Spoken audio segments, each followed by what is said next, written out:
Yo, everyone. Welcome to the Pro Edge Podcast. I'm Conrad, your host. Sitting across from me is the producer, Tim Meyer. What up? Oh, interesting show today.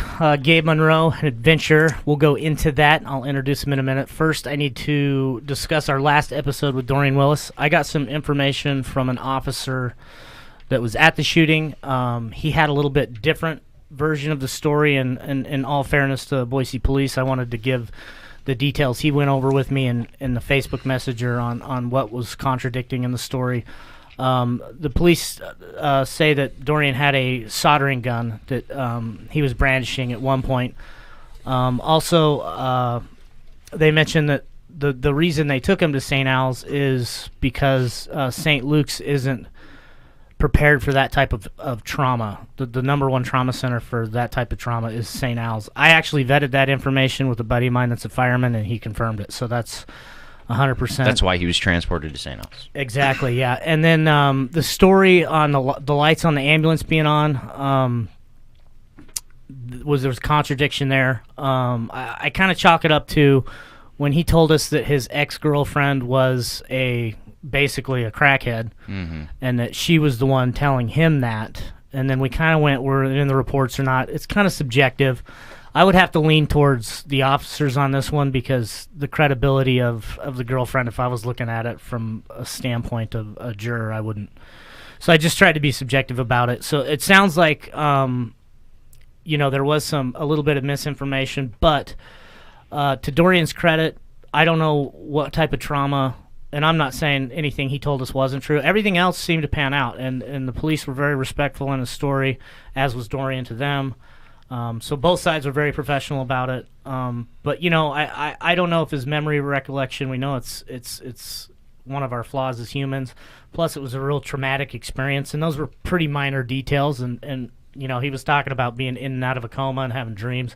Who knows if that's how he really remembers it, or if he's trying to whatever. But I just wanted to say here, after looking into everything and me and Tim interviewing him, in no way, shape, or form do we think that the Boise police conducted themselves unprofessionally or outside of the scope of the reality of the situation. I think they did what they were supposed to do. And as a trainer in the Army and in the Coast Guard, in that situation, Dorian met what we called the deadly force triangle, weapon, intent, and range. And he had voiced that too. I think he mentioned that he had cussed at the officers, but they were more specific, like he had threatened their lives. So, I can't say exactly what I would have done, but in my training, I would have pulled the trigger, and that's how I would have trained my guys to do it too. So he would have got shot either way. But just to cover that, so there's no misconceptions on what's going on, and both sides have been real professional about it and seem very supportive of each other. So that's what we're here to do, just try to put it all out there and try to mend it and keep the relationship strong. Totally. With that being said, if you have tits and you're a man, get on down to Jack's Nutrition. They'll get you on a meal plan with Met Meals, pre-cooked meals, best in the state. My boy Dustin was in the Coast Guard as a chef. He went to culinary arts school. I was bragging about his breakfast burritos last week. Brag about them again, man. They're awesome. You can order meat by the pound. You have all your macros if you're training. As a pro athlete, an amateur athlete, you're going to compete in anything. You need to check out Met Meals and get down there and make an order. Also, go to Jack's Nutrition and mention the Pro Ed Podcast, and you can get 2 Pro Edge Nutrition Torque Pump formulas for the price of $40. So Nice. Check them out. Get on down to Jack's Nutrition on Eagle and Youth Stick, and let Dustin and Steve hook you up. They won't oversell you, and they won't undersell you. Next, Muse Tattoo. If you're thinking about getting some ink and you're in the Treasure Valley, I suggest you head on over to Cody Lee at Muse Tattoo on Main Street, Meridian. That's my guy. Great work, super clean shop, helpful staff. Chance up front there does an awesome job. Pre-renderings and renderings, working with Cody, getting the artwork all done correctly.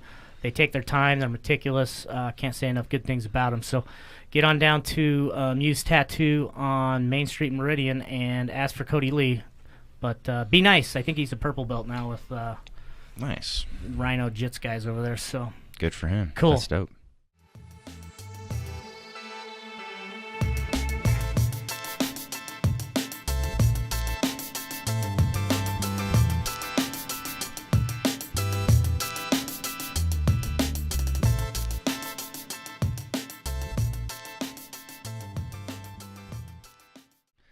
Sweet. Well, All right. What are we talking about today? In studio, I have the infamous Gabe Monroe from Pocatello originally, correct? That's correct. And you went to school in American Falls. Yep. Yep.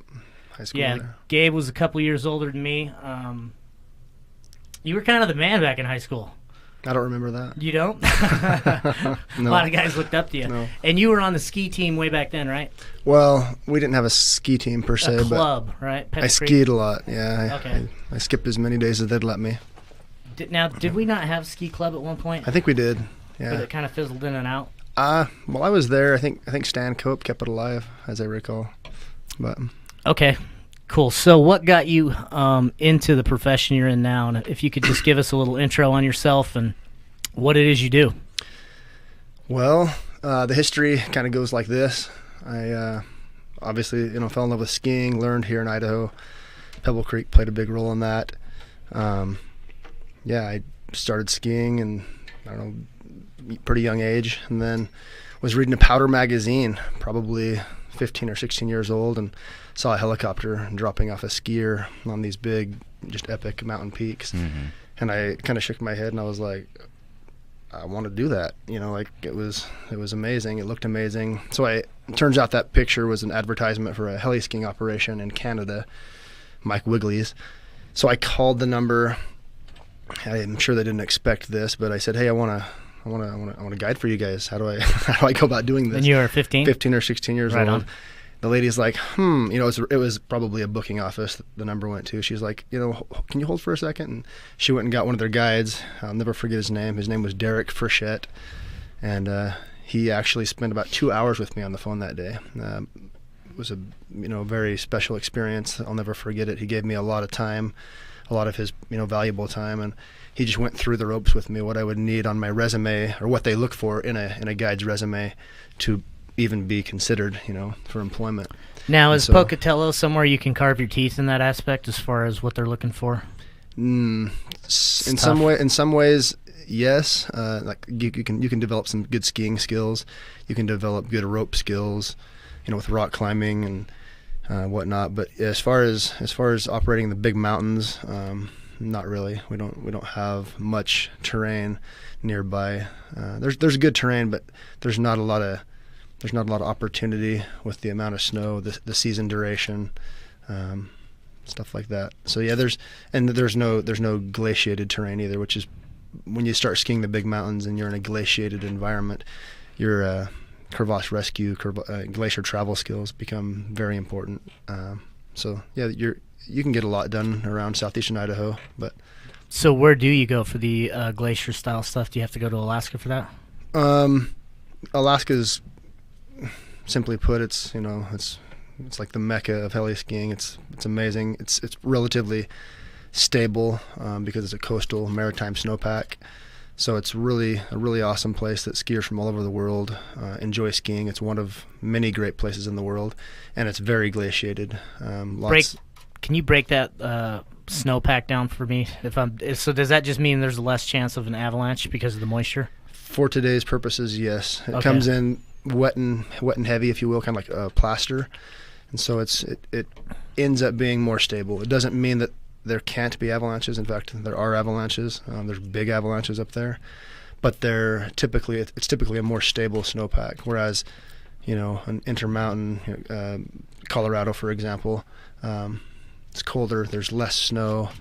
It's a higher temperature gradient creates weaker or more persistent weak layers in the snowpack. So yeah, for today's purposes, it's a safer, more stable snowpack. Yeah. It doesn't mean it's safe. There's a lot of hazards and risks out there, but it's a good place to ski. It holds lots of snow on steep terrain, which is what everybody, it's why it's so popular, because snow will stick to really steep terrain and you can ski it and it doesn't fall off. So you're 15 years old. You get basically a checklist from this guy who's taken time out of his life to kind of mentor you. That's correct. And now this checklist, where do you go from there? And does this include mountain rescue in the summertime as well? Some rescue type stuff it wasn't really on the list necessarily, mountain rescue, but it's a very good skill to have. It crosses over Because of well. the guide, so yeah. if someone were like on a rescue team, a mountain rescue team, a lot of those skills would cross over nicely. I mean, there's Cool. and there's a huge rescue component as a guide. I mean, huge rescue component, which are like identical skills to someone who was on a specific rescue team, maybe minus the skiing, you know. Not to forward track, but how would that work with if you were with some clients, say, guiding them, and there was a call that came out? Is it up to your clients, or do you automatically, if you think that you can rescue those people, do you go? Well, for example, I was guiding, I don't know, you guys may have heard of a guy named Travis Rice. Pretty, like, do you want to pull him up? One of the better snowboarders in the world. He's from Jackson Hole. He's an amazing snowboarder. We were up in Alaska shooting a film for That's It, That's All. During that film, during the some of the Alaska segment, we did receive a call from the local emergency broadcast system. There had been an avalanche in a region nearby where we were operating in a helicopter. A snow machiner had got caught in an avalanche. Damn. And we did go ahead and respond to that. And we flew over there, and it wasn't really up to the client. It was more me saying, "Okay, guys, get in the bird. We're heading we're on a rescue mission." Yeah, and I think so. We did that. Yeah, I think most people would be like, "Cool." Yeah, and everyone was, it turned out to be a grim situation, unfortunately, but we did the best we could, and we were the first responders. Unfortunately, we were way too late by the time, a call was made to EMS. EMS contacted us, and we were able to move to that region. But a lot of different heli operators operate in a similar fashion, where they're part of a emergency rescue, I guess order of events, or it's pretty typical. Okay, that could happen. That's what I figured. So rescue outside of the company's operations. Mm-hmm. Mm-hmm. So you're basically a kid. You got this checklist. Where do you go from there? How do you achieve these tasks? What paths did you take if you couldn't accomplish it in Pocatello? And how long did it take you to become a legit guide to where you were on a team? So I started with skiing skills. I would just keep skiing at Pebble, go to Jackson Hole, find the steepest stuff you can ski, put a heavy backpack on, ski the same terrain with a 40-pound pack. As much rock climbing as I could do, getting rope skills down, being able to tie all these different knots with your eyes shut, understanding pulley systems and rescue systems and mechanical advantages. This is all stuff you can learn with a rope and some pulleys and a tree in a park with a heavy bag, stuff like that. Then there's avalanche courses, so Salt Lake City and Jackson Hole. Even there's a few offered up near Sun Valley. There's occasionally some offered in Pocatello. But yeah, Jackson Hole, Salt Lake City, lots of courses offered, level 1 courses, level 2 courses, level 3 courses. How many levels to avalanche school are there? Well, it's there's different organizations. Is it kind of like how they do the peaks? There's different countries have different ways they measure them, isn't it? Well, there's the grades of rock climbing, right? There's different 16 grades of rocks, and then exactly. 16 there's alpha or whatever. 5, 6, 515. There's a lot, different grade, but it's similar.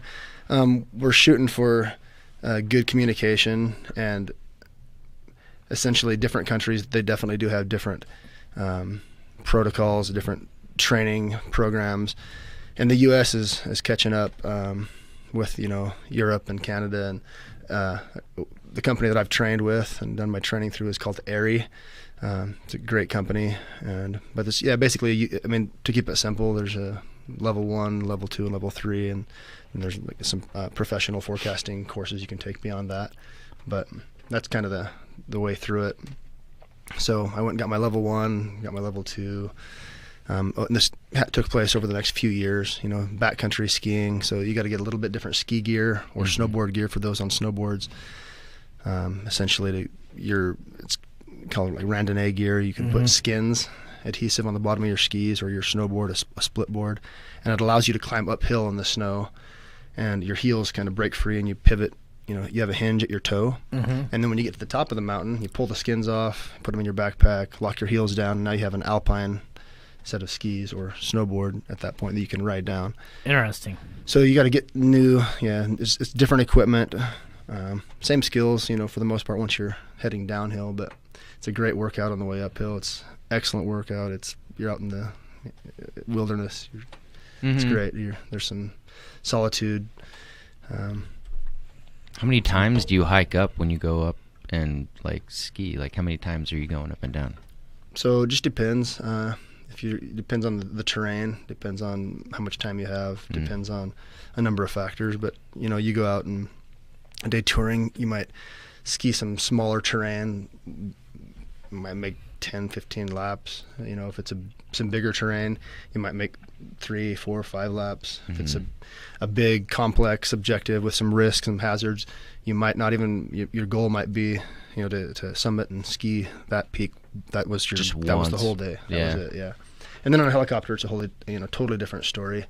You're in the same unprepared terrain that's, we call off-piste. It's not like inside a ski resort where there's ski patrol. There's no skier compaction. There's no avalanche blasting.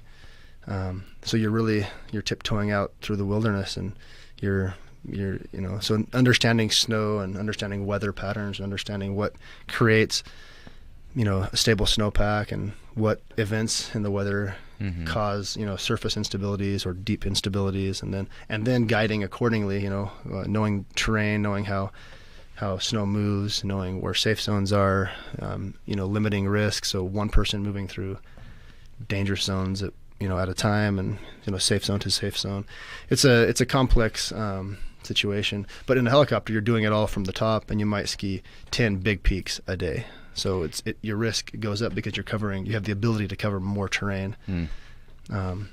So when you're processing decisions, is it as far as the quality of the snow and where the soft spots are, or whatever you guys use it for terminology? But do you do that? Do you view it from above, and is that how you kind of gauge where you should and shouldn't go, or is it when you're flying down you see certain things that you should avoid? When you're flying down, as far as on your snowboard or on your ski? I'm sorry. Yeah, okay. When you're going down. No, at that point, you'd bet that's pretty late in the game. But it's really all of the above. It's knowing the history of the snowpack for that season. So like the forecasting part. Knowing the reverse, the past forecast. Here's the weather events since snow started to fly this winter, and understanding if you've had warm spells, cold spells, rain events, snow events. There's been there's all sorts of things. So you're paying attention to the history and the snowpack. The weather events, current weather, current snow, the terrain you're going to be on.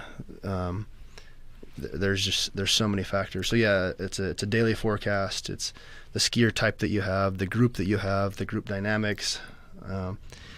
Yes. Then when you're flying into the range, you're looking for signs of instability. So are there natural avalanches taking place? Did we just have 4 feet of snow? That's a lot of loading, a lot of stress on the snowpack. So that's a huge red flag. During a snowstorm, or within a day or two after a snowstorm, things haven't been able to bond well and lock up or stabilize, if you will. So there's stuff you're looking for as you are in the aircraft. And you're certainly, or if you're touring, you have a big advantage because you're climbing, up you pick the safest route up to the top. But on the way up, you're able to feel the snow, dig a snow pit, kind of look down there.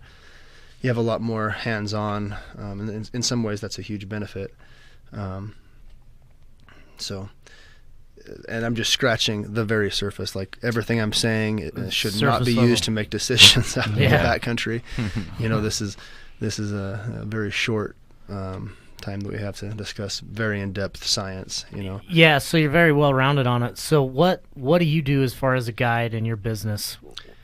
So as far as Pulse Line is concerned, me and a buddy, Aaron Karitis, a great friend of mine, we guided together in Alaska years ago, and due to just a number of events, we both ended up not guiding for that company anymore. But we both wanted to, we both were in love with the mountains, and we're both really in love with taking our friends, family, clients, and showing people something that we're so passionate about. And in this case, we're talking about the mountains and skiing specifically. So what we do is we try to make people's dream vacations possible, and we do that we like to add adventure to it. So we're not necessarily talking about Disneyland or Puerto Vallarta necessarily. All those are great, and we're talking about what's your adventure dream. Like how can we help you take you and your family safely to South America and ski some of the most amazing terrain in the southern hemisphere, Argentina or Chile or Antarctica for that matter, or how we got a group of guys, college buddies that want to go steep and deep. They'll call us and we'll arrange a trip for them in Haines, Alaska or Valdez, Alaska. Or we might have a different group of guys that say, hey, we want to go skiing, but we don't want to use a helicopter. We want to be in a remote setting in a yurt. So we'll arrange for a yurt somewhere in Canada or Alaska, and we'll bring in a chef and whatever amenities we can handle for these people, we will. And then we go up there and we ski for the week and have fresh food and no cell phones. And it's a whole different experience. Sounds awesome. So yeah, it's really way just cool. Yeah, we're really just trying to provide people with a quality experience, and obviously bring everyone home safely. Was that at Pulseline Adventures on Instagram? Yeah. Cool. So yeah, search them out. Do you ever get any weird requests, like guys wanting to go find Bigfoot or something? As an adventure company? Yeah. No, that's one we haven't actually had. Not yet, anyway. Would you do that if they wanted to? What I would do. The price is right. Yeah. We're in the best place. You wouldn't have to go too far. The Northwest is one of the places. I think the world's leading researcher for Bigfoot is actually at in Pocatello. Idaho State University. Yeah. And so I'd probably turn them on to that guy and say, if you end up in the snow and you need some safety as far as winter travel, mountain travel. I'll help you out, but yeah, that would be out of my realm of expertise. Yeah, totally. So you spent the better part of 23 years up in mountain ranges. Anything crazy you saw? Yeah, I've been in and out of the mountains my entire life. 38, and before I could walk, my dad had me on his back up in the mountains, and he's not as much of a skier, but he's certainly a mountain man and a hunter and a outdoorsman. So being outdoors has always been, from a young age, I've been very passionate about it.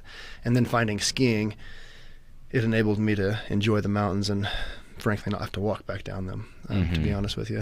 Yeah. If I could never walk down a mountain again, that'd be fine with me. So Yeah. I either want to ski down it or mountain bike down it. But yeah, so I've been around the mountains my whole life. And then as far as, from about 18, 19 on, started, skiing in the big glaciated world-class mountain, up in Alaska, Valdez area. So pretty heavily glaciated, and yeah, people from all over the world. What's the difference? What does that mean, glaciated? It means there's glaciers just covering the mountains year-round. Oh, so instead of, around southeastern Idaho, for example, the mountains in the summer, there's no snow. They're bare, let alone ice. So you get up into the northern Cascades, so around Seattle area, Mount Rainier is the most prominent mountain in that area. But any time of the year, you can see just ice and snow all over it. So that's a glaciated mountain. You go up to Alaska, and yeah, there's more glaciers there than it's unbelievable, the number of glaciers, the amount of glacial ice. And then in the winter you get copious amounts of snow, and the temperatures to support glacial formation. So yeah, that's all that means. Is a glaciated mountain range just means there's glaciers, and that means there's a whole nother level of expertise that you need to possess to be able to travel safely in them. I was gonna ask that. When you're guided, it's real regimented on time and stuff, just because of location and the safety factors. You guys have a really tight schedule, right? Or you keep it really formatted? It's pretty well formatted. Yep, we're up early, hours before the sun. We're in a room, a guide room we call it. We have a morning meeting. We go over snowpack. We go over weather. We go over operating area. We go over group dynamics. We build load manifests for the aircraft, for the pilot, so he knows each group, how much the group weighs with gear. Then we can decide which group goes out first, and last group out is a small group. So you can take on more fuel and be more efficient in the field. You're always watching the weather throughout the day. You don't want to get a group stuck out there. But yeah, it's very regimented. There's like I say, it's a professional operation. So, what are some of the cooler spots you've skied around the world? To be honest, Alaska's got a soft. I mean, it's my heart is definitely there. It's amazing. It's one of the first big mountain ranges I've skied in, and as a result, yeah, it's got a pretty amazing spot in my heart. Another amazing location, and I could go on and on, but I think I'll just name a couple. Antarctica. I went down to Antarctica 1 year ago, October, November, and we did a trip down there that was just simply unreal. It was with a company called Ice Axe Expeditions, and that was an absolute pleasure. I'm still honored to be invited on that trip, and it was with about 25 guides from all over the world, different parts of the world. And so you were around all professionals. That's it was so cool. Strictly professional. Oh no, we had about 125 guests as well, okay. And so but. Now yeah. they're going to be pretty well-rounded skiers, though, and outdoorsmen, right? Well, not necessarily. The majority of them, yes. The majority of them are going down there to ski in Antarctica, and it's some pretty burly terrain. It's amazing. It's unreal, like nothing you've ever seen. All in the middle of a National Geographic setting. There's amazing wildlife all over the place. You're on an amazing boat with 20 or 30 amazing chefs. It's unreal. It's simply unreal. But as far as being well-rounded, it's pretty awesome. A family can come, and let's say they've got 2 young kids that aren't expert backcountry skiers yet. Well, they can, take turns with mom or dad doing snowshoeing one day, or doing sea kayaking, or a Zodiac cruise, and then maybe the father and his older daughter and son, maybe they're up, ski mountaineering, doing some, making some laps up there or whatever. So it's really cool. So people of any ability level can go on that trip. It's like nothing else. It's pretty amazing. So you've been to South America. Have you done anything in Europe? Not in Europe. I've been to Austria and Germany. We'll actually be doing our first trip to France, Chamonix, here in about 2 months. So that'll take place. Helicopter? Nope, this will be all self-propelled. So, yep, no aircraft on that trip. And how many guys are on your guide team? I've got an excellent group of guides. It kind of varies between 6 and 10, but we've got guides that live in Alaska, some that live in South America, some that live in Colorado, and so it really works out nicely when we have groups materialize and trips going. I've got experts in certain terrain where parts of the world where I'm not an expert, and so in order to deliver our clients the best possible product, it very well may be that I'm calling my buddy Mike Hamilton and saying, hey, we got a group coming down to Las Leñas. Can you take him this week, or hey, what week should we send him down? When are you free? When can we schedule this trip? Or we might do a trip up in Alaska, and I got a number of people that I can call up there. So these guides are all guides that guide elsewhere professionally year-round, and then they guide for Pulse Line as needed as trips come around. What's neat about Pulse Line is we're not encumbered by a lodge and by all the money and costs. You guys are basically just independent contractors, right? Basically, yep. Yeah, and we work so with other guide companies. And we bring guests to them, and we're able to use their facilities. They're happy because we're bringing them business. Mm-hmm. So if someone came to you, you could essentially broker them anywhere in the adventure world as far as guides go. It's one way to list it as just adventure brokers with in-house guide services as well. Yeah, that's awesome. That's way cool.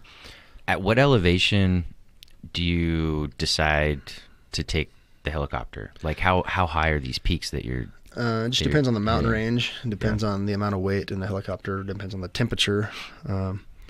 Helicopters, they like low elevation and cold temps. That's when the air's most dense. Do you have any footage on YouTube or anything? Yeah, I'm sure there is. I saw some of your photos. Are pretty yeah, rad. I mean, there's definitely some footage out there.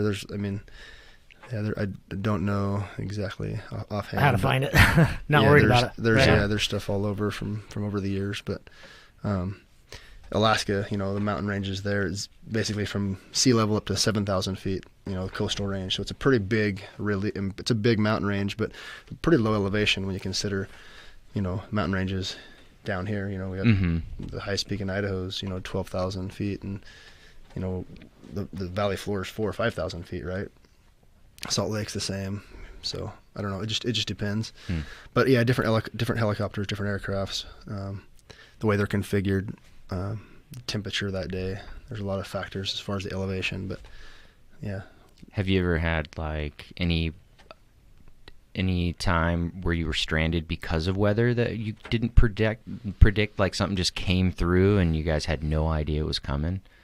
Typically, we're not surprised by weather because we're always watching the weather. We're always watching what's going on. But we have been surprised occasionally by the speed at which the weather is approaching. And we have an aircraft or, 2 aircrafts, and each aircraft can handle pretty easily, seamlessly 4 groups of skiers. So that's, approximately 20 people out in the field. And so when weather's rolling in and one helicopter has to extract 4 groups, there's time associated with that. So although we're not surprised by the upcoming weather, there's been times we've been stuck because of the weather, because we couldn't get, like the last group or 2 might be stuck in the field until the helicopter can safely come back in and extract that group. And sometimes that, that could be in Alaska, a place that just gets copious amounts of snow. There are storms that come in and dump 6 feet of snow, and you don't see daylight again for 4 or 5 days. So survival and, being prepared for these situations is something else that, that we've got to consider as a guide. So what do you pack on yourself, personal, for survival? It depends. Valdez, yeah. Yeah, Let's say so we're in a Alaska. glaciated area, you've got to have everything you'd have, anywhere else. Plus, you got to have crampons, ice axe, rope, screws, pulleys. Enough to build a crevasse rescue system, enough to travel safely on a glaciated terrain. So if you're not skiing, you're roped up, and you're so that if someone were to fall in a crevasse, they'd be, on a rope. Yeah. So, and that's something, And is that where like snowpack just covers like a ridge or canyon basically of the glacier, or it's just unstable and there's a big like you would see like a canyon almost, but it's a glacier and they fall in? Essentially what will happen is as the ice travels over the underlying terrain, it can crack and fissure, and those are called crevasses. So they're deep cracks. Some of them are deeper than others. Some are wider than others. Typically the faster moving the glacier is, the more broken up the glacier is, and the larger, the larger the cracks can be, the more turbulent flow, if you will. Like imagine a turbulent river. It's moving through, wild terrain, corners, over. Same thing with a glacier. Depending on the underlying terrain and how fast that glacier is moving over that terrain will determine how broken or fissured or crevassed that glacier is. And then as you get snow and wind, the new fresh snow will cover those cracks if they're small enough. That's called a snow bridge. If the crevasses are big enough, they may never get covered. You may just every day you could just fly up and wow, look, there's a huge crevasse, and you can see the blue ice down beneath it because it's so big that you couldn't form a snow bridge across the top of it. And are you on your skis going down to that point, seeing that? Oh yeah, you can see all that. But the scary the dangerous ones are the ones you don't see, because they're narrow enough that snow and wind covers them up with a snow bridge, but they're wide enough that you could fall into them. So as the snow bridge weakens, that's one of the biggest killers, right? Besides avalanches. Well, you got exposure. That's one of the. Crevasse falls are no joke. It's the real deal. And typically, when you're skiing, you're not roped up. So if you fall in a crevasse while you're skiing, you're dead. You fall. It's an unfortunate truth. It's I don't want to throw out stats, but it's something like in the 90th percentile that die. That's how they die. You don't. Yeah, it's a. If they fall. If you fall in a crevasse, there's suffocation. There's obvious trauma. If it's a big crevasse with a large fall, it's pretty dangerous. So we take that really seriously as far as traveling, and it's not just a free for all like at a ski resort. It's the guide makes decisions. He sets a track. People, there's very clear directions. But yeah, it's interesting. So, what would you say is the biggest factor people go out in the wilderness, as far as that type of wilderness and unprepared? What do you see the most of? Is it just they don't have the experience? They go out unprepared, without guides, or what's the biggest thing you see as far as novice mistakes made? In the guiding world, everybody we take out is, I think, making a wise choice, because whether they're prepared or not, they're hiring a service to provide a professional, guide for them, and support. So the people that are going out without a guide service, I might not even know about. It happens, but obviously I'm not that aware of it, because when I'm involved, they're obviously reaching out because they know they need a guide, or that they want. Yeah. And so some of those people we guide are very well prepared, and they understand and respect the mountains. And then there's people that they're not prepared. They don't understand the gravity of the situation, and that's okay, because that's what we're for. But there's all different levels of fitness as well as, just mountain knowledge. So now, have you guys ever turned anyone down because of fitness or mountain knowledge on the guide? I mean, we've had guys that are, that aren't able to ski a full week straight, so they'll opt out, but we've never turned anybody away. I mean, my job is to take you at your ability level, at your fitness level, and provide a safe, objective for you. And that might mean that we're skiing some low angle terrain, nice powder with low consequences, right? And maybe that's all we do. If he gets tired and decides to go in at noon, and the rest of the group says, they're better skiers and they want to step it up, they're in better shape, then we might, go ski some different terrain with, so anyways, it's just really catering to the guest and what their needs are. Right on. And do you guys, you mentioned surfing and mountain biking too. Could you tell me a little bit about that? Yeah, when Aaron started Pulse Line, he started it with the intent of having a skiing component, a surfing component, and a fishing component. And I was helpful to Aaron in the beginning phases, although I wasn't able to work with him right off the bat.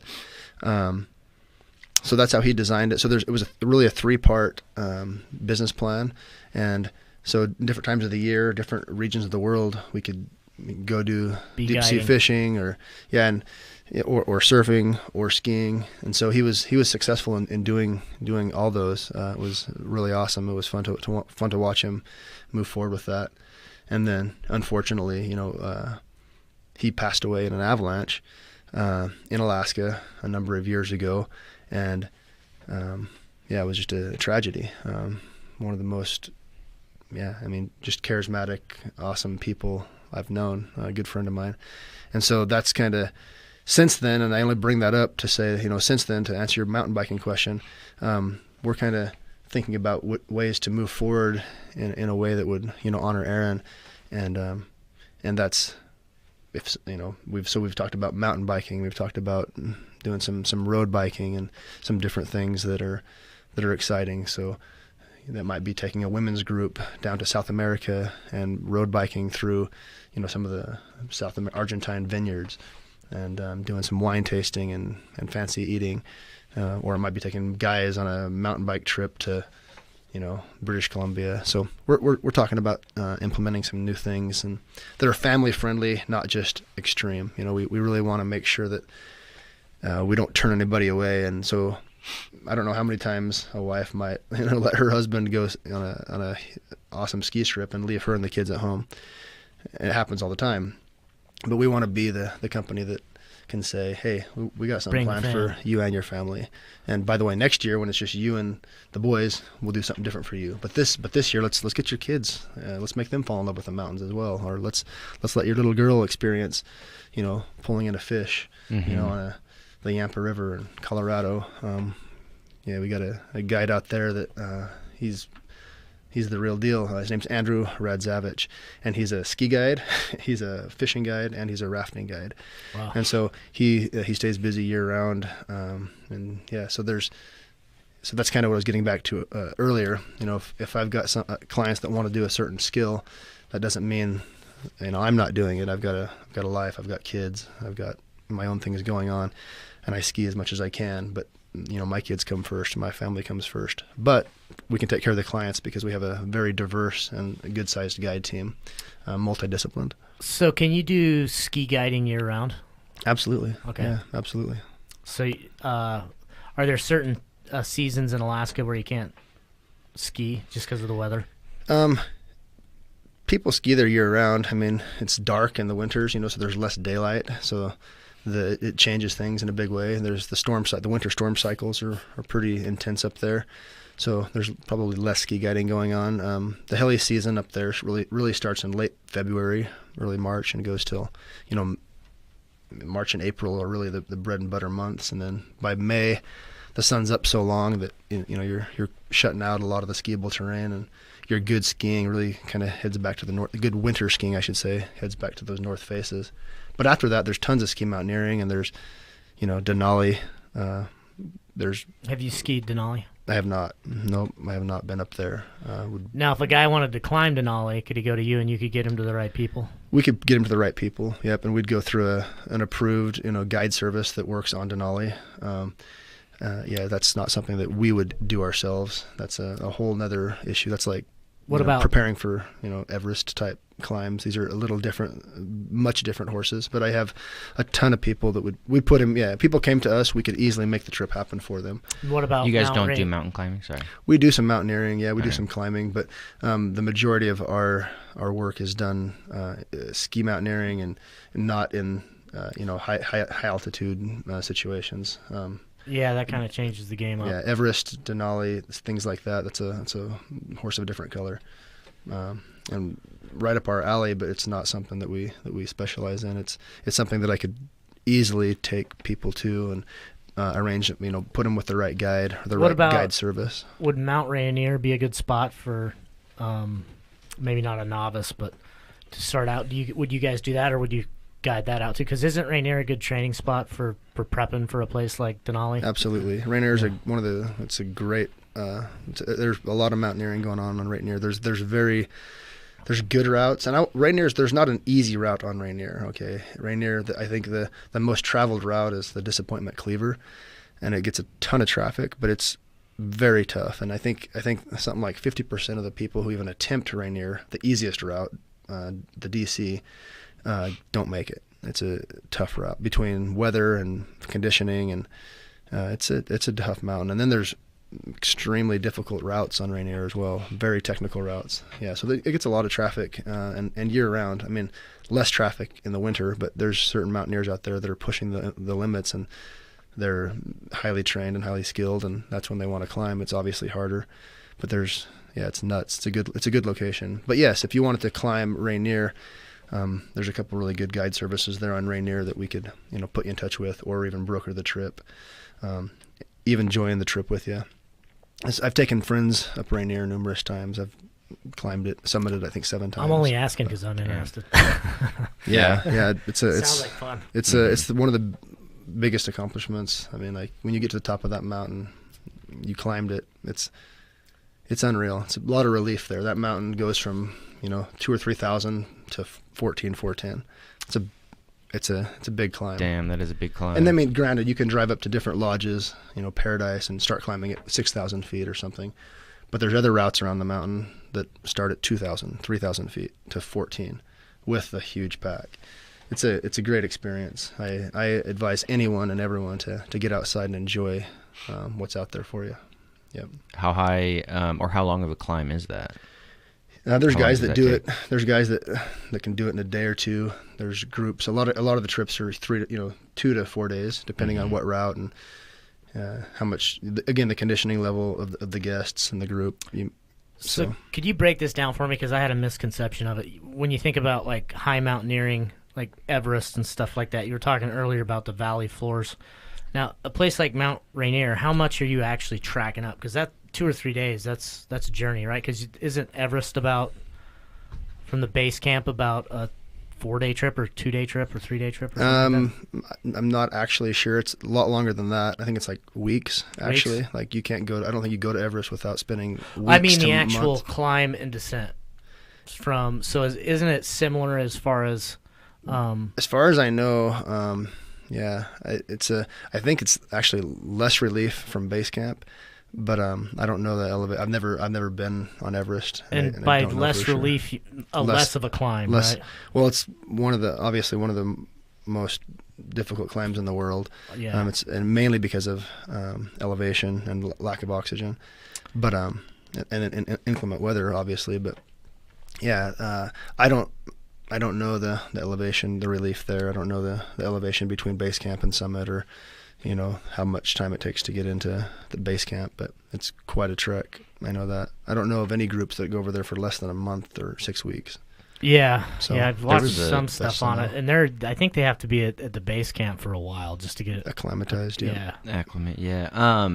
I saw something not too long ago. There was a Sherpa. Is that what they have over there? Mm-hmm. Help him out. I think he had ascended. I think he had ascended Everest I want to say close to 20 times just over the years of him just amazing. Helping out. Maybe even 80 more times. Yeah, who knows? Yeah, I've heard similar stories. That's insane. And people die all the time on Everest. And it's usually the descent, right? Yeah, it's both. Yeah. It's just there's any number of things that can go wrong. Maybe that's crevasse just fall, live rock falls, Sirac falls, avalanches. There's so many things in the mountains that can go wrong. But so, what's the best time of year to climb Rainier? That March, April? It's still quite a bit of snow at that time and a little bit of weather. I'd probably say, I don't know, May and June, July are probably the busiest times over there. Mm-hmm. But again, it's not our bread and butter by any means. Our bread and butter is skiing. Yeah, putting the skis on and skiing back down. So it's a good thing to, like I say, mountaineering is excellent. I love it, but it's not something that we really advertise. I do it for personal reasons and with friends. And, happy to do that. But we want to with Pulse Line. The goal is to really hit the skiing. So what's the highest peak you've descended or skied down?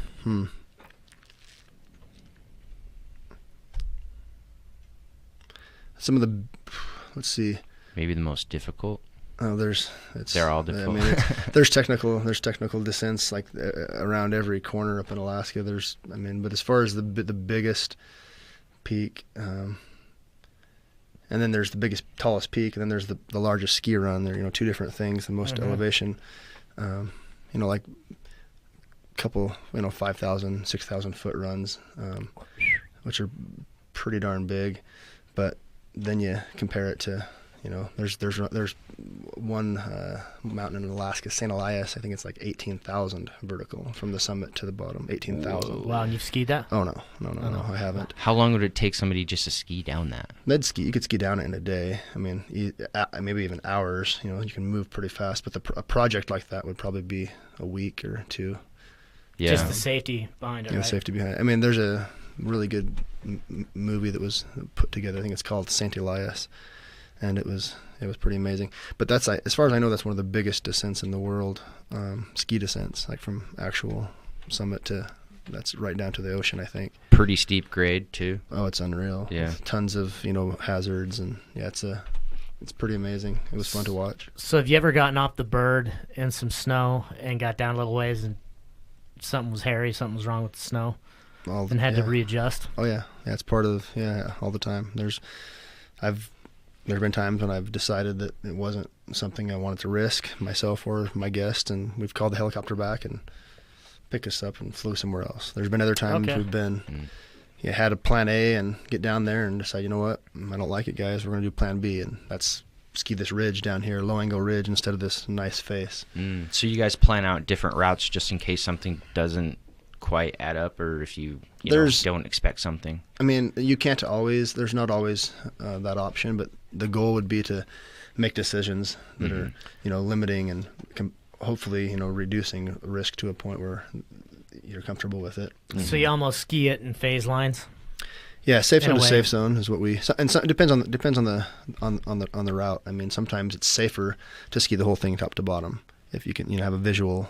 Other times that's not possible because it's technical and there's undulating terrain, and you're going to lose sight of your guest, or your guest is going to be out of verbal communication, so that if you go over a knoll and around the corner and a guest above you can't see you can't give them direction, now you're asking for trouble. So it's impossible to answer that question. There's so many variables, and every piece of terrain is different. What kind of comms do you guys carry? Well, we have some professional radios between the guide staff, and then we usually have Motorola's between myself and the guests. So, and then we usually have. Do you have tracking beacons on you or whatever, just in case you do get caught? Right, I would assume you do. Everyone, Everybody has carries. something on it. Everyone's required to, have a beacon shovel probe, and we're using airbags now as well. It's in the last number of years they've become very popular. How do those work? It's simple physics. It's a balloon, and so when you pull the ripcord and you Creates a pocket, right? well, it keeps you above the. It keeps you. Above The goal the of it thing. is you want to, when the avalanche comes to a stop, you want to be on top of the snow, not beneath the snow, and they're amazing. I can't say. Have you had to pull one? I've done a lot of them as far as practice. Never pulled one in an avalanche. So yeah, thank God for that. Is it a one-use kind of a thing, or can you just pack it up and?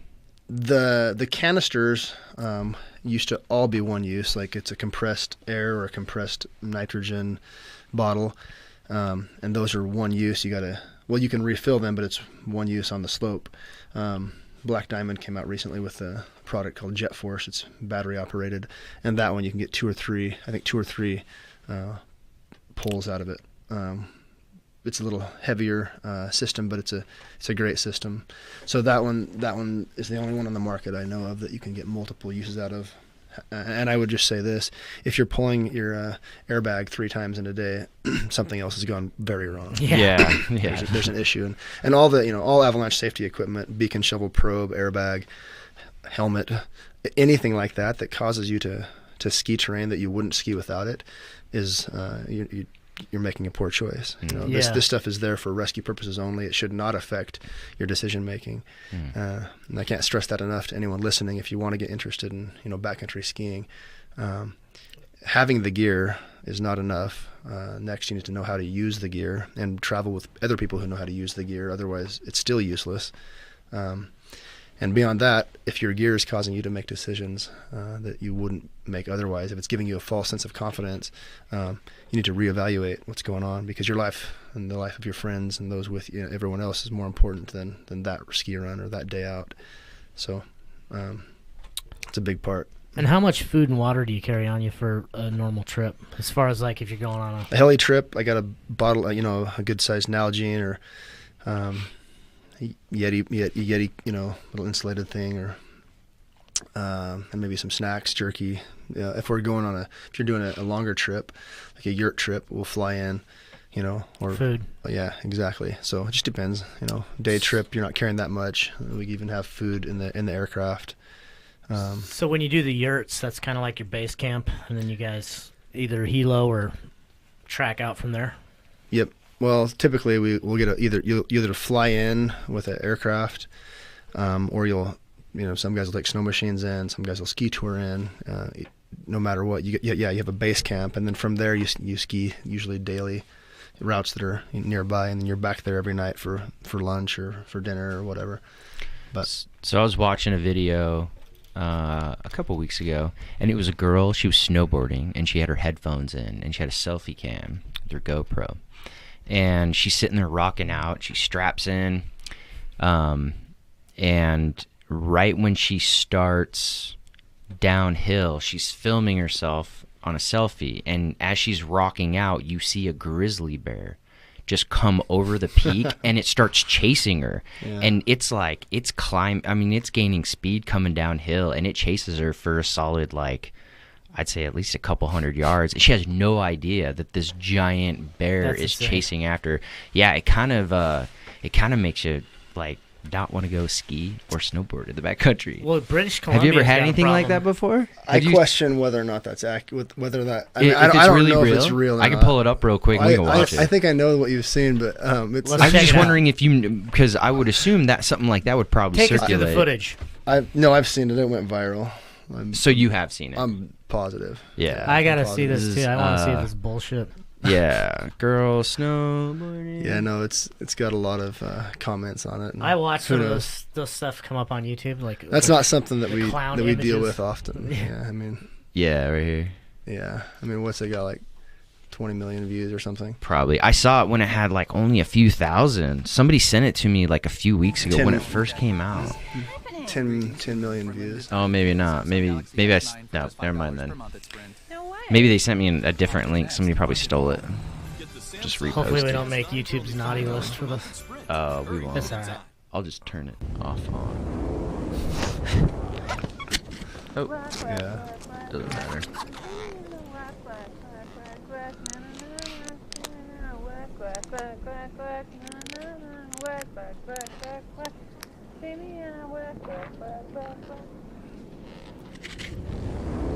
Oh, that's CGI.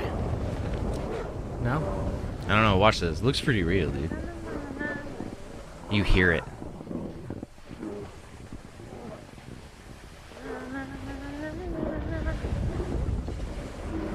This is crazy. I think it looks like a computer bear. You think so? Yeah.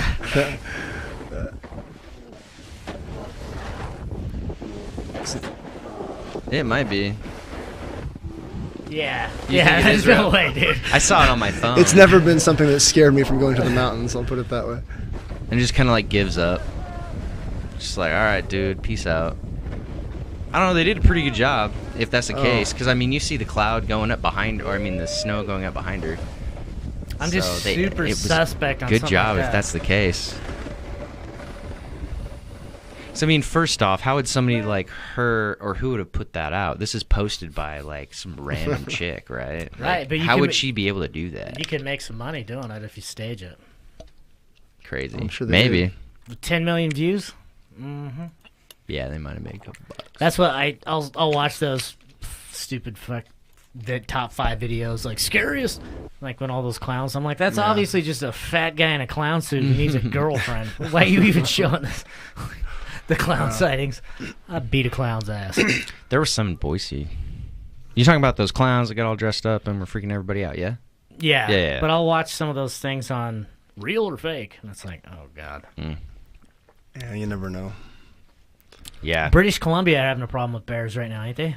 I think there's a lot of bears. There's always been a lot of bears up there. I don't know about problems. Don't they I think usually they- scatter though? Like when a bear hears you coming, for the most part, they're gonna turn and run unless they got cubs. Yeah, Well, I think unless they they're protecting food or you're in like they're hunting and you're in their spot. They changed a law up there to where you can't hunt them There's anymore. no trophy hunting up there in Alaska. And well, in British Columbia, and I guess the populations ran rampant, and they're just like kicking it in people's yards and just helping themselves. Yeah, like it's a serious problem. probably. Yeah, Yeah, you have they're to gonna- cull those, man. They're Yeah. definitely apex predators. You know. Yeah. Are they? Yeah, essentially. Well, I mean, kind of. They kind of run the mountains, I would think. They're huge. You see many bears out skiing, or is it usually?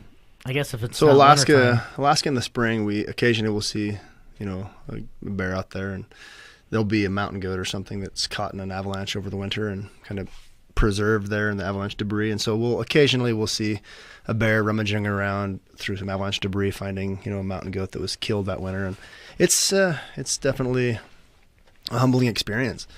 I mean, we're talking about snow that's waist deep. You take your skis off when you're down at the pickup zone. So you finish skiing, you're down on the glacier, and you're waiting for the helicopter to come pick you up. And you look over there, and yeah, there's a bear, and the thing's running 30 miles an hour through snow that's waist deep that you couldn't at you No, or just thank, running. Thank God, not at us, but they're traveling through snow that, like, when you pull your skis off and it's waist deep, you're not getting away. Like, you can't even ski away. You're on a glacier. It's relatively flat.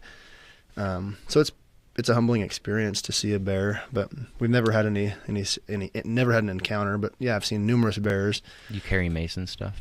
No. Occasionally, no pistol or anything. Yeah, it's FAA. Yeah. There's like you have that. You can't take. It's you really got to be careful with taking firearms in an aircraft and stuff like that. So I don't know anybody who. I mean, I know a lot of guys in Alaska pack, pistols and rifles, but heli skiing is a little different. Most operators won't let any aircraft, and most pilots won't let any sort of firearm in their aircraft. I think it's against FAA regulation, actually. Yeah, I was thinking Tim Kenny and those guys blast all those hogs, but that must be on private property. They do it from birds. If you have a Yeah, private they do. aircraft, yeah, you can. I mean, I think you can. You Probably can get just permits. contract. Yeah, they You can just get- run out. Yeah, I Like, don't know how that all works, but yeah, we don't carry any of that with us. that's So- crazy. What would be the average, like if a family wanted to go to South America to ski? What country do you ski in down there? Argentina, Chile. Okay, so if they wanted to go on a trip down there, how long would they have to prepare for a ski trip? Is that a couple-week venture? You could do it in a week. I mean, most people think come down for about a week, a 7-day trip, a day or two travel on each end. When you What guys, about- Go sorry, ahead. I was going to say, when you guys book these trips out to certain countries, is there anything that you guys have to take into consideration because it is so remote? Like, do you ever run into like hostility anywhere from locals or nothing like that? No, I have not dealt with that Or yet. drug runners in certain places, you know, like, because you're going to places where not a lot of people trek, except like probably people who I think have a purpose to trek that. Argentina and Chile are They're pretty relatively safe. safe. Yeah. And the areas that we're skiing are pretty well traveled. I mean, Antarctica was obviously remote and not well traveled, but again, there's there's no hostility. So different than traveling to Juarez or Blackfoot, Idaho. Exactly. You know, we're the places that we're going are, you know, places that are renowned for skiing, and as a result, there's a lot of skiers that go there. There's, you know, a lot of the locals I found, they actually appreciate, the tourists. The money. Yeah, it's helping support, you know, them, and they're, you know, generous, kind, you know, people. And it's not small always the case, communities but and stuff. Yeah. Mm-hmm. Are you pretty familiar with their customs, and you guys kind of put that on your clients so they have a little bit of familiarization with stuff? Yeah, I mean, we try to make sure everybody understands, you know, the basics, but for the most part, you know, it's in these highly touristy areas, it's interesting. They almost know what the tourists' culture is like, and they almost, you know, you leave the touristy street and now you're in their culture. But if you're in these touristy areas, they're ready for you. So it's, yeah. As part of the tour, do you take them out into the community? Like, can you do that? Do they request it? I mean, it's anything. The sky's the limit. It's not something. Yeah, our main focus is where we're going to get some good food, where we're going to get some good lodging, and where is the good skiing. Gotcha. And do you guys, if you have to get a bird, do you have services in different countries you use, different companies you go to do you rent it or? Aircrafts? Yeah. Yeah, typically we work with operators that already have that figured out. We like doing those logistics and permitting for aircrafts.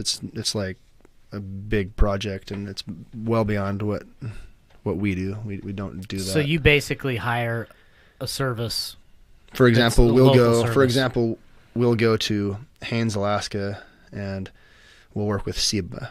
Okay. Seba Heli has a lodge, an awesome lodge, Fort Seward Lodge. I recommend it to anybody. And yeah, we go up there. They have got aircrafts. They got the lodge. We show up and everything's taken care of. The permitting, we're not doing that. If we go to, I've got clients that want to go to Valdez. You know, we'll call, you know, Dave Geis or Scott Rayner. You know, go to an operation that already exists and use their lodge, their aircraft, their permitting. It's a big. It would be impossible to have aircrafts in all these different locations and permitting issues in all these different locations. Mm-hmm. It would be almost impossible. I mean, impossible. Nightmare. For example, one operator that operates in one location, they've got their hands full year round dealing with logistics and they're familiar with that fuel terrain caches and then dealing with the local, you know, government agencies for permitting and, you know, all the, you know, just the laws that come along with it. It's a huge you know, process. And so we really are appreciative of the companies that work with us and that want us to work with them, because that's what makes our business tick. Mm-hmm. And the beauty of it is, you know, if one year, you know, I got clients that want to go to Cordova and ski with, you know, Kevin Quinn, Points North, we can do that. And the next year we can go to Haines, or we can go to, you know, somewhere in Canada. And it's a really, we like the business model. I mean, what Aaron created was awesome, and it works well. Awesome. And you guys usually, your clients are repeat clients, correct? Usually? A lot of them are repeat clients, and then we have a handful of new clients all the time as well. Mm-hmm. Most of those come in by word of mouth. Do you market? Word of mouth, light marketing. We need to step that up a little bit to get additional new clientele. But we've had guided hundreds and thousands of clients over the years, and so I have developed friendships with a lot of these people, and Aaron had done the same. And so a lot of our clients are past clients and word of mouth clients, or someone will bring a friend on a trip, and that friend will put together a trip the next year. And so it's a lot of networking and stuff like that. Probably build a pretty good trust bond with whoever you take, because you know, essentially you're guiding them their life is in a sense in your hands. So there's probably a sense of comfort once they get through. Well, once you build a relationship with somebody, it's likely that when you go back into terrain that's similar terrain, those people want to ski with someone they're comfortable with. They don't want to see a new face, someone they don't know and trust every year. So so it does build. There's some camaraderie that's built that way, and that lends itself to repeat business. Do you got some bucket list places you want to guide to? Oh yeah, absolutely. You ever pitch that to like clients who are like, where would be a good place to go? Oh yeah, absolutely. Yeah, absolutely. And have you knocked off a bunch of the places you wanted to go just by like telling people how cool it is? Yeah, it happens. I mean, I really want to, I want to get over to Kyrgyzstan, or Uzbekistan, for example. That's one that I'm trying to put together. That's right there by for skiing. Mm-hmm. What mountain range is that? Yeah, I don't even know the mountain. There's tons of little mountain ranges all over that area. Kind of that. It's over there, like near China, near the. Not too far from Nepal and all that, right? Not too far from Nepal. Yep, it's in that region. The Himalayas. Mm-hmm. Right? Is it in the Himalayas? The Himalayan. And I don't know if it's. I mean, it's close to the Himalayas. I don't know that it's actually the Himalayan range that runs in Uzbekistan, but yeah. But anywhere close to that's going to be. It's pretty rad. It's pretty unique terrain. I mean, and it's more of a cultural experience. I don't know that it is going to be on par with Alaska. As far as, like I say, Alaska is a special place. But these other places are also special, and you get some culture along with it. And that would be culturally pretty cool to see how they do it. Mm-hmm. Is Alaska one of the more popular places just for everybody in the world to go to? Like, yeah, people from all over the world want to ski in Alaska. Anybody who's like a diehard skier,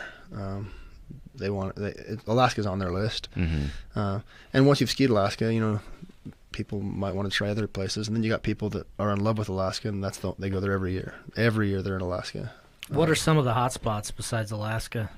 Japan's really hot right now.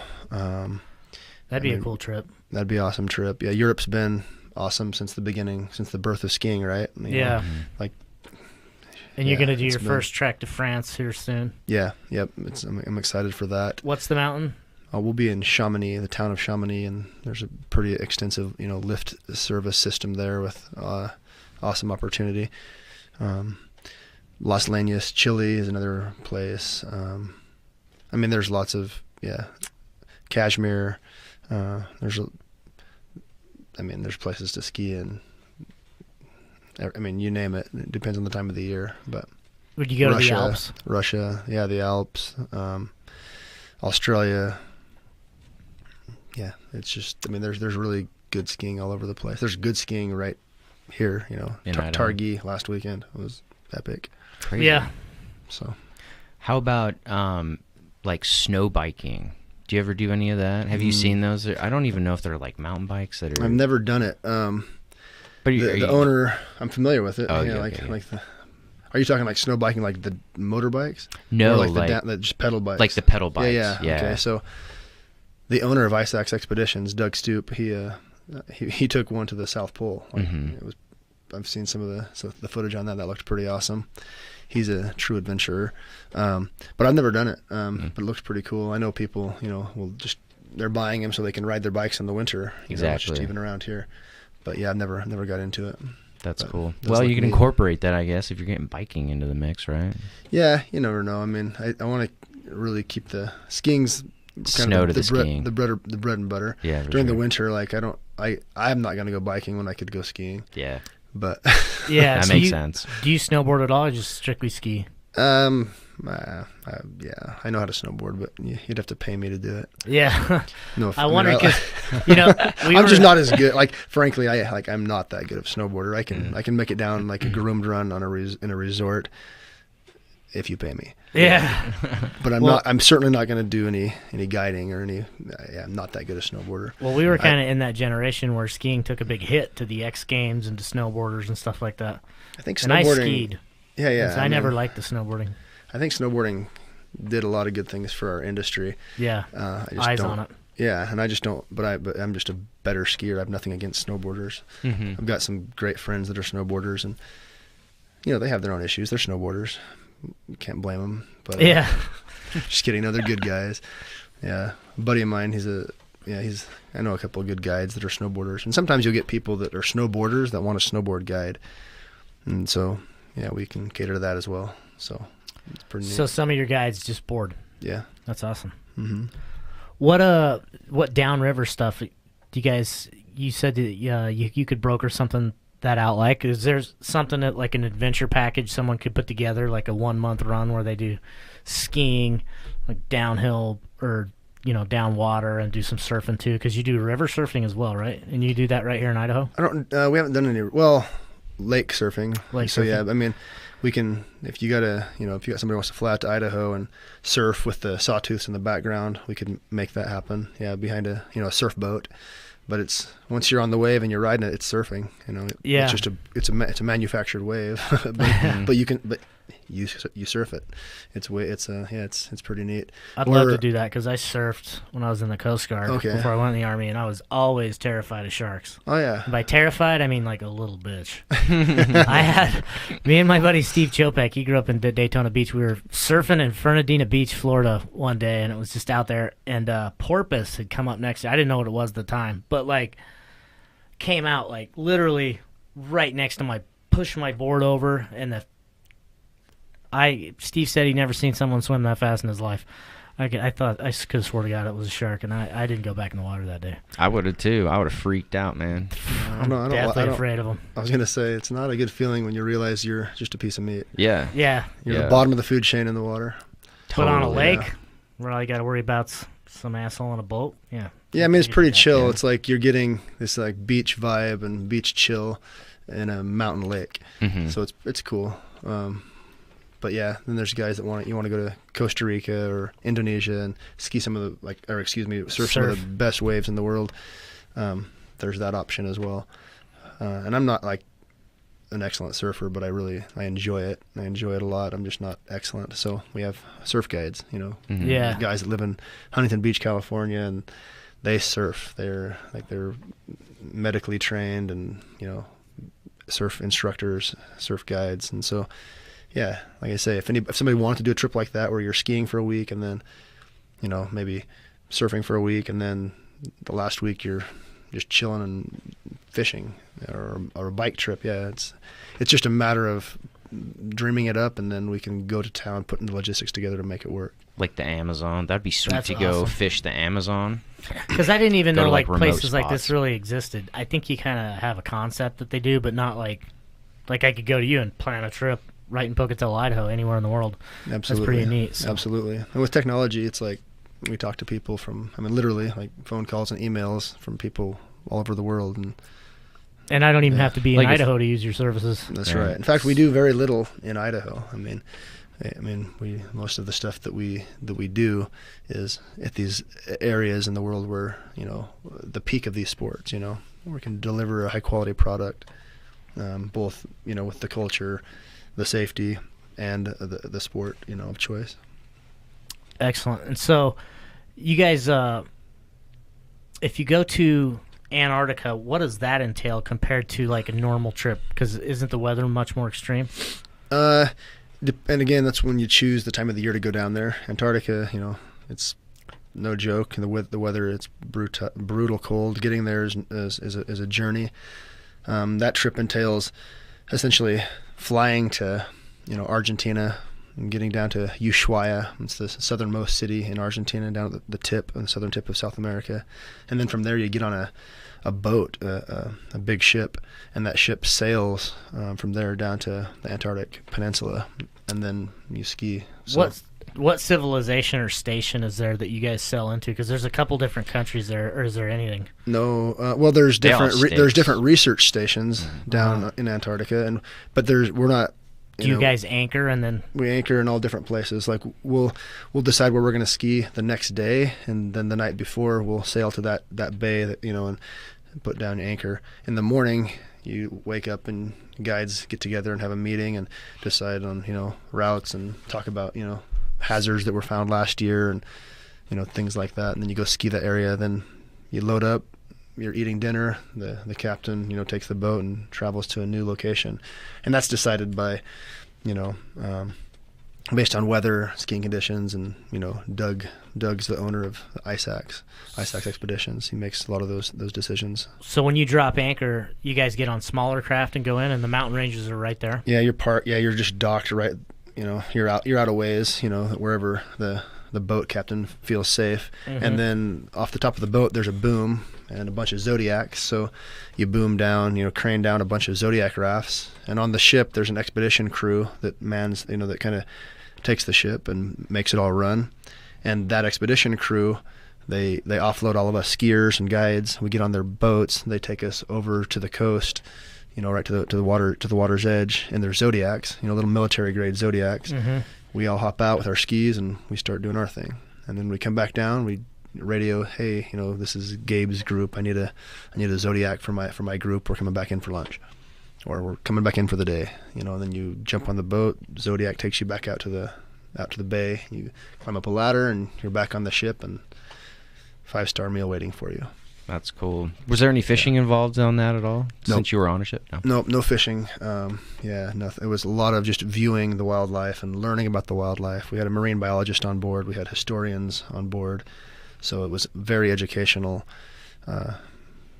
Hands down, the most amazing trip I think I've ever been on. What was relevant history-wise that stuck out to you, or anything cool? Just some of the the old adventures and these people that pioneered sailing to Antarctica, and some of the whaling ships, and some of the stories of disaster, and some of the stories of success, and seeing a seal come up within 3 feet of you, and big just whales and penguins. It's just teeming with wildlife. It was unreal. It's wild. It's remote. It's beautiful. It's terrifying. You could experience every emotion in the book, right? Like if something goes wrong, what do you do? Yeah, there's no hospital. There's no aircraft that's flying down. I mean, there are aircraft that fly down there, but it's no doctor on board, nothing. Oh, there's absolutely a doctor okay. on board, and all the guides are medically trained. Yeah, it's like I say, but if someone it's a went professional down, operation. But someone went down and no one saw it, and they broke a leg or something, it could, or had a heart attack. Yeah, it could. Well, no one's left. No one. It's very well controlled. Like, I'm not going to say people are on leashes, but people are almost on leashes. No one's wandering off by themselves. It's a very, very well executed operation, and Doug's assembled an awesome team of guides. He goes down there every year about October, November. But no one's ever been lost or anything like that. But I just bring up the remoteness and the terror factor, because like when you're down there and you just kind of stop and think for a second, you're like, wow, this is the most remote place on Earth. We're gonna go ski those mountains, and it's peaceful, it's beautiful, and it's just, if you don't experience all these emotions, you're not really in touch with the situation that you're living in. Yeah, it's pretty amazing. So as you're skiing down these mountains, you are looking out on the bay, like you're seeing everything on the bay. Yep. Whoa. Yeah, it's unreal. There's nothing. I mean, like I say, it should be on everyone's checklist. It should be on your bucket list. Like, you need to go on this cruise. That's It needs cool. to be a once in a lifetime or more experience. It's life changing. So, and you guys did that probably at peak times where the sun was going to be the best. So yeah. You don't. Yeah. So, October, November is kind of Antarctica's spring. So you still got some good snow. You're snow year round, but it's not inclement, winter weather. So it's a good time of the year to go down there and still have some good skiable terrain that's soft snow, even powder. Later in the summer, later as the season progresses and there's more sun, a lot of that goes away. You're not going to have good skiable terrain at that time. Any earlier in the year, you're fighting with a lot more weather, winter storm patterns. Mm-hmm. So, anyways, the weather's not bad. It's not too out of control. It's pretty good temperatures. I'd say somewhere between 15 and 30 degrees on average. What's the avalanche risk down there, like compared to most places you go? Considering this is like not very well used, right? I'd say it's pretty. From what I experienced, it was pretty darn stable.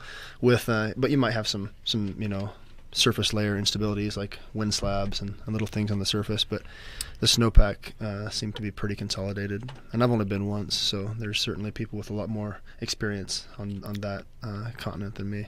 Have you been chased by an avalanche? Have you like outran an avalanche? Well, maybe not outran it.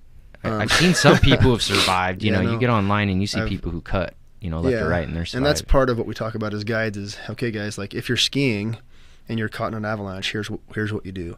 And then if you're not skiing and you observe an avalanche, here's what you do. And so, yeah, if you're the skier and the carpet's pulled out from underneath you, you need to know what to do. And yeah, it's there's certain ways to escape the slide or do your best. And that doesn't mean you're going to escape it. That means here's what you should try to do. Yeah. So how do you know? Oh, sorry. Keep going. No, keep going. Oh, I was just going to say, having an escape route in mind before you jump into the slope is important. Like if I'm on a slope skiing and I haven't thought about what do I do if this slope slides, I might be hosed, and you're just kind of guessing, and it's too late. So before you get on that slope, you say, oh, look, there's a ridge over to the right. If this avalanche slides, I'm going to point it, gain some speed, and try to exit the slide path at a 45-degree angle. Try to get off it. And by pointing it, what's that mean? I mean, just get some speed, pointing it straight down the hill, and try to gather as much speed as you can to try to get off the slab. Because if you're not going to just ski off, if you try to walk off of it, you're getting tumbled. And I mean, this is all just, like I say, here's the best. It's not an exact science. It's a plan. It's the best thing that you can do in this situation. Mm-hmm. Sometimes there's other times if you jump on a slope and it cracks, the whole thing avalanches, and it's right at your feet, or a foot or two above you, that would be a good time to not point it, because the majority of the slide is below you. You're going to be best to try to anchor in right there and let the little bit of snow that was above you pass you. If you're 5 turns down or 10 turns down on the slope and you got 30 feet of snow above you, you're not gonna. You can't. So there's just so many variables, but there's no way to teach someone how to handle that situation. It's a lot of intuition and being prepared, talking about some of these things. If you're watching a slide, keeping your eye on the skier, and that's why we try to ski one skier at a time through these areas that are avalanche prone or possible, and that just means if there's snow and there's slope, you could have an avalanche. That's all it comes down to. So do you feel an actual shift underneath you when that happens, and you automatically know, oh, that's an avalanche, where do I go now? Yeah. If you once you experience it, And you feels like the ground, the solid earth that you're so used to is moving. Hence the rug pulled out from underneath you. Yeah, that's what I was thinking. So you can sense when snow's getting froggy on you. Well, if it's either stable or it's not. And so, I mean, and there's signs, like sometimes you'll feel a collapse, and when you feel the pack underneath you kind of a whoomp. When you jump down. Or you're skiing, you feel the whole thing just go boom. Oh. You can hear it, you can feel it, you're like. It's kind of scary. Well, that's a sign of instability, and sometimes it doesn't slide, sometimes it just collapses. There's a weak layer and it just collapses. But in that case, you stop. How do you mitigate that? Yeah. Do you stop? That's what. Well, it just depends. It depends where you're at. It depends. There's so many variables. It depends what the slope angle is. It depends what's beneath you, what's above you, what's to your right, what's to your left. Do you have clients above? Do you have clients below? Are you the client? Is your guide below you? Is your guide above you? Do you have radio comms with somebody? Is the snow moving? Is it not moving? If it doesn't move, because it can creep, right? You can visualize an avalanche creep before it breaks. Will it not creep usually. at all? No, but usually just it's quick. Yep. Usually, yeah. I've never seen. I mean, there's slower moving avalanches, but it's just different. It might be later in the spring, and the snowpack's warmer. There's a higher water content, and it'll slide on a lower pitch because it's almost lubricated by the moisture in the pack. But yeah, it's like I say. If you're skiing and it's that wet, in the spring, skiing's a little different. You want to ski when it's cold, or when the surface just warms up, and you can kind of get what we call a corn cycle developing. So the ice that got, the snow that got melted the day before freezes overnight, and then it's pretty stable because it's like all the glue that's holding the mountains together. Yeah. It's frozen, right? And then when the sun hits it and it's in the sun for a few hours, that glue that's holding the mountain together starts to melt, and then you get some instability. So later in the day is might be more avalanche prone for like a wet slide. But when the snow just melts the top inch or two, that's a real soft corn that would have been ice a couple hours earlier. Okay. And that's what you want to ride on? That's what you want to ride on. So spring skiing is a little different than winter skiing. But like I say, this is It's very much subjective too. it's very much a crash course. Like, there's so many variables, and the aspect, the elevation, the pitch, where you're at in the world, the angle of the sun. It's just on and on and on. It's That's very crazy. I would have never thought that, man.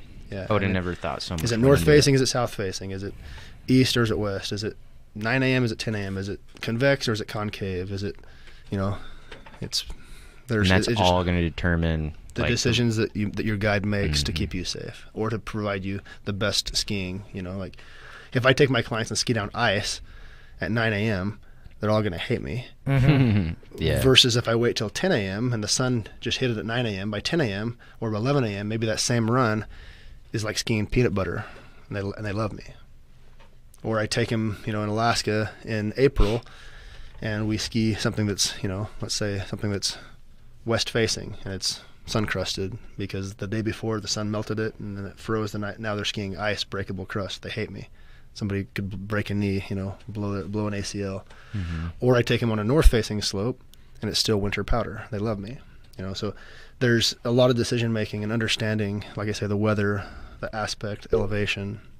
What so can many cause variables. injuries? What kind of snow? Well, what's the best snow terrain? What's the best snow condition? What's the best terrain? What's the safest terrain?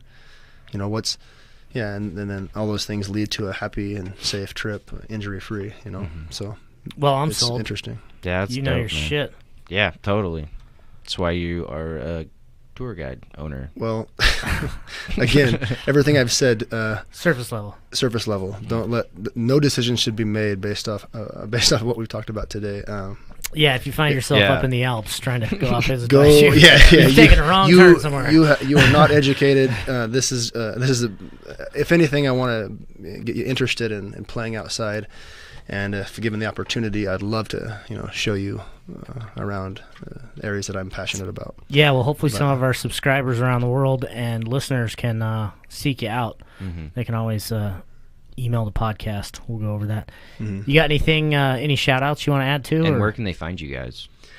The easiest place would be, Facebook. There's we got a Pulse Line Adventure page. There's a website, www.pulselineadventure.com. I know that we're working on Instagram type stuff as well. The podcast, obviously, if anybody forgot about what our name was or something, you get hold of Conrad. He's got my personal information. Yeah, you can always email the podcast at proedgepodcast@gmail.com, and we'll make sure that we hand you off to Gabe. But yeah, I mean, if you're looking to do something, that sounds awesome. Like instead of like your traditional family trip, people going to Disneyland or something like that. I think it'd be better to take your family out to do something realistic and healthy and active. Even if it's not skiing, but like the different services you guys can broker out. That's what awesome. I mean. If you can dream it up, we can put the logistics together and make the trip happen. And door-to-door service, is kind of how we pride ourselves. You guys, show up at the airport and we pick you up and you don't got to worry about anything else. The full entourage, I like it. Yep. Yeah, it's awesome. It's fun. It's exciting. It's fun to bring people an experience that, it's gonna help their family, bond as well as just have an enjoyable adventure that they're gonna remember in and of itself. Yeah, interesting. I think that's a rad family trip too. The one that would beat the brakes off of Disneyland. Totally. Well, the fishing one is I'll pitch that to my dad. He always wants to go fishing. Yeah, you guys can facilitate that anywhere, right? Alaska. Yeah, absolutely. Yep. We work with lodges up in Alaska. We have lodges, fish trout camp in Canada. I mean, there's fly-in remote lodges in Alaska. I mean, there's rivers in Colorado. There's high mountain lakes. There's backpacking / fishing trips. I mean, the sky's the limit. I mean, Mount Rainier. Do that. I'm scared of heights, bro. I can barely change the light bulbs. You played football. Yeah, but I'm not like up in the sky when I'm playing football. Cool, man. Well, shoot. Thanks for coming on the show. Yeah, thanks, guys. I really appreciate you reaching out and inviting me. That was it's nice of you. Since we did just scratch the surface, we'd like to have you back on in the future and maybe get a little more in depth or kind of see how it's going, and if there's anything we can do to help facilitate you guys some more clients. I can't imagine someone listening to this and not wanting to. I mean, I'm sold. Yeah, totally. Or have you back on and tell us if you have a bunch of cool, crazy stories. That tell us some more stories. There's lots. There are lots of stories. Yeah, let's get you back on we'll get you back on for some stories one of these days. Those are always good episodes. Now Story that we've covered fun. the basics, yeah, we'll get into Bigfoot. Oh, he's like, I run away from Bigfoot. yeah, I would too. All right, man. Anything else, Conrad? I'm good. Are you good? Yeah, me good. Yeah, thank you guys. Yeah. Really appreciate it. Yep. Most definitely. Make sure that you subscribe. Give us 5 stars. Pass this episode along, everybody. At Pulseline Adventures on Instagram. If you have any questions, want to reach out to Gabe on a trip, just email us at the podcast, proedgepodcast@gmail.com. We'll be happy to facilitate it to him. Thanks for listening, and we out. Peace. Perfect, man.